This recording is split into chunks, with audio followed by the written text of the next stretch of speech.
Donc voilà une personne qui pense que lorsqu'il paye la dot, il achète un être humain. C'est-à-dire que vous avez l'impression qu'en payant votre dot, là, vous avez acheté une mère porteuse, puisque votre femme va faire des enfants. Vous avez acheté une cuisinière, vous avez acheté une lavandière, vous avez acheté une femme de ménage, vous avez acheté un majordome, vous avez acheté une péripatéticienne également, hein, puisque accessoirement, pour faire des enfants, il faut quand même y aller, quoi. Hein. Donc vous avez l'impression d'avoir acheté un être humain parce que vous avez payé une dot. Je ne sais pas quel est le montant de votre dot, mais en tout cas, je sais combien ça coûte de faire des enfants, de les élever, d'être une épouse. Je sais ce que ça coûte à une femme. Si nous considérons que vous voulez faire 2 enfants, moi j'en ai 2. En Amérique latine, lorsque vous avez recours au service d'une mère porteuse pour avoir des enfants, vous devez débourser 120 000 € à peu près pour un enfant. Donc bon, nous sommes en Europe, donc nous allons dire que nous allons plutôt nous diriger vers les pays de l'Est. Dans les pays de l'Est, il faut compter à peu près 50 000 €. Donc 50 000 € pour 2 enfants, ça fait 100 000 €. Donc j'ai déjà 100 000 €. Donc notons 100 000 €. Ça, c'est un investissement, c'est une immobilisation puisque les enfants sont nés, voilà, on n'a plus à payer. Donc, on immobilise les enfants. Donc, 100 000 € pour les enfants. Ensuite, les nounous. D'accord ? Nous avons une assistante maternelle qui garde notre enfant, qui est agréée, voilà, qui nous coûte à peu près 1 200 € par mois. Voilà, pour garder le petit jusqu'à ce qu'il commence l'école. Donc, vous allez prendre 1 200 €, vous allez multiplier par 12 et vous allez faire x3. Ce qui vous fait 43 200 € jusqu'à ce que votre enfant commence l'école. Voilà.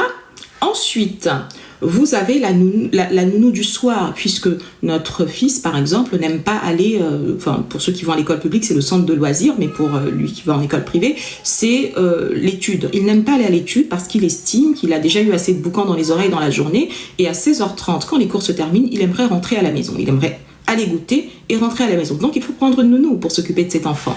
D'accord ? Et cette nounou-là nous coûte 20 € de l'heure pour 2 enfants. Voilà. Donc, je ne vais pas aller dans les détails des calculs. 20 € de l'heure pour 2 enfants. C'est-à-dire qu'en une année, cette nounou nous coûte, puisqu'elle est là 4 heures par soir, donc lundi, mardi, jeudi, vendredi, 4 heures par jour, donc ça fait 16 heures. Par semaine, 16 heures par semaine à 20 €, ça me fait 320 €. Elle est là 7 heures le mercredi, puisque les enfants ne vont pas à l'école le mercredi, et notre fils aîné ne veut pas non plus aller au centre de loisirs. Donc, je vais aller voir mon deuxième fils, parce que le samedi, je n'ai pas de nounou. Donc, je dois m'occuper de mes enfants toute seule. Voyez, je reviens. Donc, je reviens. Me voici.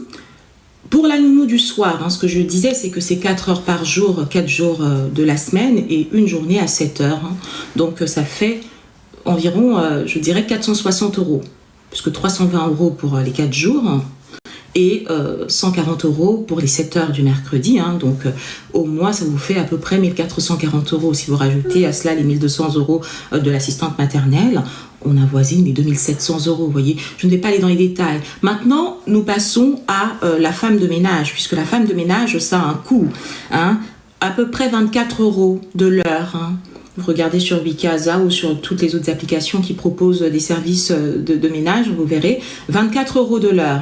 D'accord ? Et moi, par exemple, dans ma maison, j'ai 2 enfants, la maison doit quand même rester propre. Donc, la femme de ménage va passer 3 fois par semaine, 4 heures. Faites les calculs.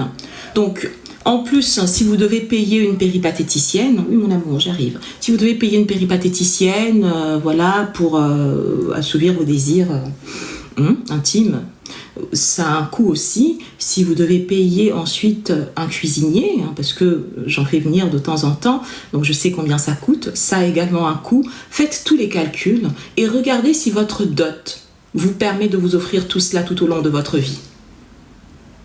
Donc ne me lancez pas sur le sujet du 50-50 lorsque la femme parle de son rôle en tant qu'épouse, surtout dans votre conception à vous du rôle de la femme.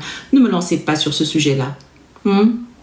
Remerciez votre épouse pour tout ce qu'elle fait pour vous. Vraiment, priez-la matin, midi et soir pour tout ce qu'elle fait pour vous si elle est une femme au foyer.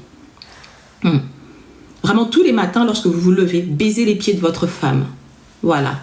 Donc, ne me lancez pas sur le sujet, monsieur. Merci bien. Au revoir.